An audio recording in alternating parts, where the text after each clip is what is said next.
What's going on, everyone? So let's break down Rui Hachimura, especially now after what we heard JJ Redick state in the previous press conference, kind of going through all of the various players. And I think now is a good time to talk about Rui.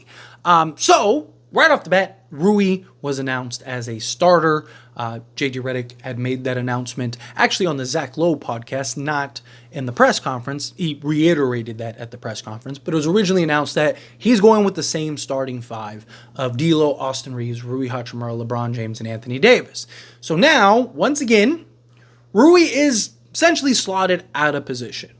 However, JJ Redick stressed things that I was stressing all season long last season, which is Rui is best on the block, in a mismatch, closing out attackers, right? Moving and using his size and strength and operating in the mid-range.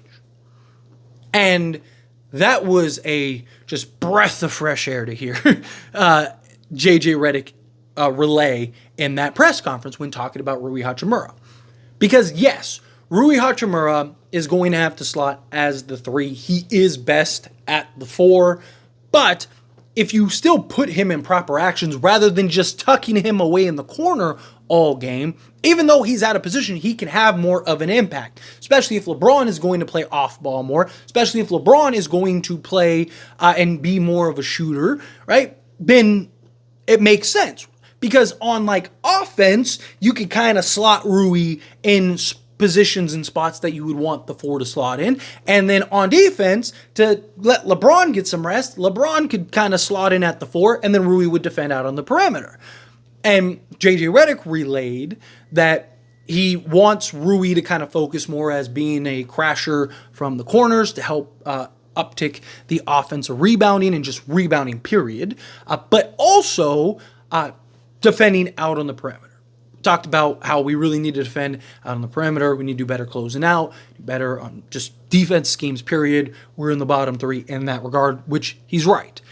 As far as Rui Hachimura goes as a player, breaking him down, the problem that Rui has is he just doesn't have the lateral quickness and foot speed on the defensive side. So he's not going to be an elite defensive player. However, he can, with his size, his physicality, his strength, and his length, he should be able to at least be serviceable on most nights, right? And if JJ, again, can kind of put him in proper position and put him in proper slots and have him defend proper players and kind of show Rui how to better position his body, how to better be slotted versus player A and B and whatever. Because look, JJ Redick is going to be prepared. JJ Redick is manic when it comes to preparation and all those things. That go a long way for Rui Hachimura on the defense side. We know Rui can score the basketball. He's in like the 1 percentile as far as like mid-range and stuff goes. He can score the basketball with the best of them. Dude's coming off of like a 42% three-point shoot season. He can shoot with the best of them. He can do those things. It's just, can he hold his own on the defensive side, especially when his shot isn't falling, as we saw in the playoffs. That was my biggest concern with Rui Hachimura, was him slotted at the 3. It's great when your offense is cooking. When the Lakers' offense was cooking last year, and in that playoffs against Denver, Lakers are up 20. As soon as they hit that wall, that was it, because we couldn't stop anybody. And that becomes a problem. So I believe that JJ Redick is going to better slot Rui Hachimura. And he's talked heavily all offseason about how impactful he believes Rui Hachimura can be because of his size, because of his length, and because of his offensive versatility. He's a guy that if you put in the proper spacing on the floor can really have an impact. Rui Hachimura, and I've said this before, Rui Hachimura is a guy that could go get you 20 a game with efficiency and ease. Now, obviously, he's the 5th option, so I'm not really expecting that. But he gave you like 14 last year, right? Just shy of 14 a game last year. Is it that far-fetched that if JJ Redick actually slots him in proper spots and actually recognizes the mismatch and Rui's posted up on the block more often than just jacking 5 threes a game or whatever, right? Like, Rui Hachimura can have a more efficient and bigger impact offensively. Plus, they're running this motion offense. The idea is not just have Rui tucked away in the corner all game like Darvin Ham did. And with that, Rui Hachimura should be more impactful on the offensive side, should be more of a threat offensively. And because he has the ability to knock down the mid-range. And with the Lakers, and particularly JJ Redick wanting to run that kind of 5-wide motion offense, there's going to be a lot of openings, particularly in the mid-range. And with that, that is Rui's bread and butter. So it is very possible that Rui kind of shifts into a bigger, like, I wouldn't be shocked if at times Rui is like the second option because he's just cooking. And just through the offense, through the natural course of the offense, Rui Hachimura is just able to get into these pockets, get in these little spots, and just elevate and score possession after possession after possession after possession, right? I'm not saying he is the second option. I'm not even saying he's going to be the third option. I'm talking about at times. I could see a game here and there where he's just like, get Rui the basketball and get out of the way. Especially with JJ Redick kind of slotting him in the proper positions. Now, it's really, to me, is going to boil down to defense. There is a lot of talk about Rui Hachimura being on the trade block, right? He's kind of been, him and D'Lo have been the two biggest names in trade conversations. How do you get yourself out of those trade conversations? You become essentially untradeable. You become so good that the Lakers go, we can't trade this guy, right? Like, especially under JJ Redick. And how is he going to do that? It's not going to be just the offensive side of things. It's going to be him playing both sides. He's going to have to be able to show that he can at least be serviceable, impactful. He's not going to be Jared Vanderbilt defensively. He's just not. He just doesn't have the foot speed, the quickness, and the lateral movement well enough to do so.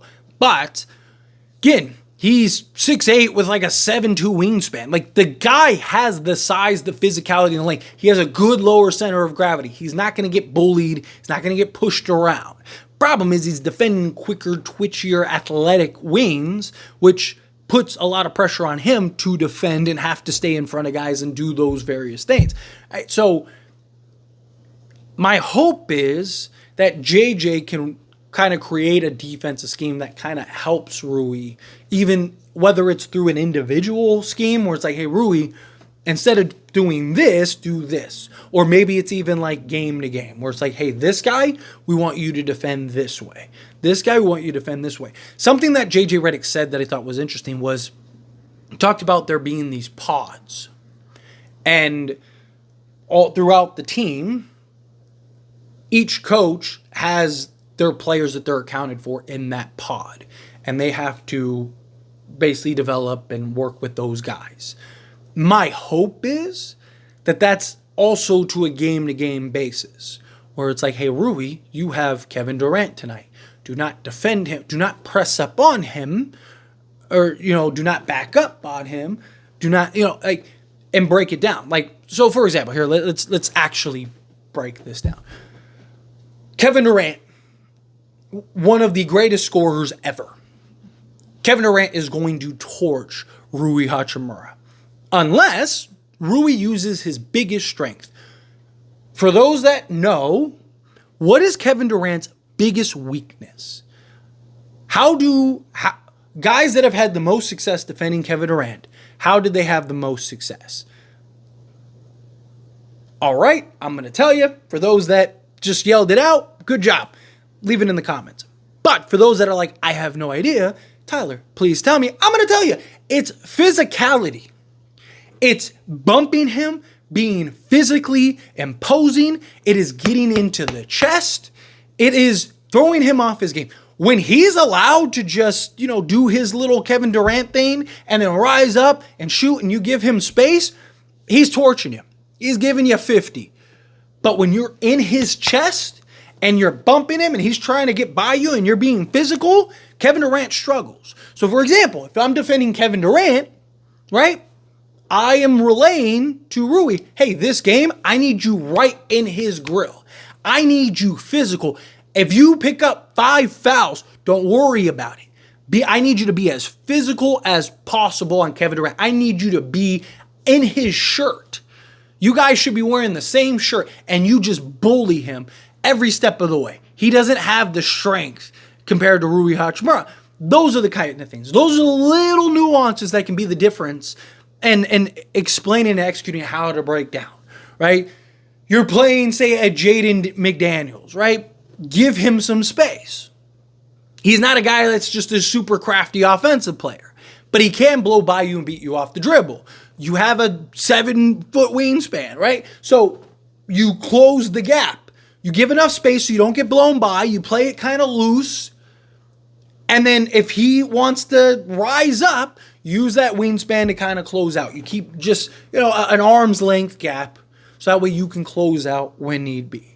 Right? Like, those are the little things that can be the difference, right? Understanding, okay, you're playing this guy, this is how you need to defend it. Playing this guy, this is how you need to defend it. That's how Rui can have an impact. Just be serviceable. Again, I'm not expecting him to be Jared Vanderbilt out there defensively, but if he can be serviceable enough, we know he has the offense. We know offensively he's going to cook. We know offensively he's going to do his thing. It's defensively.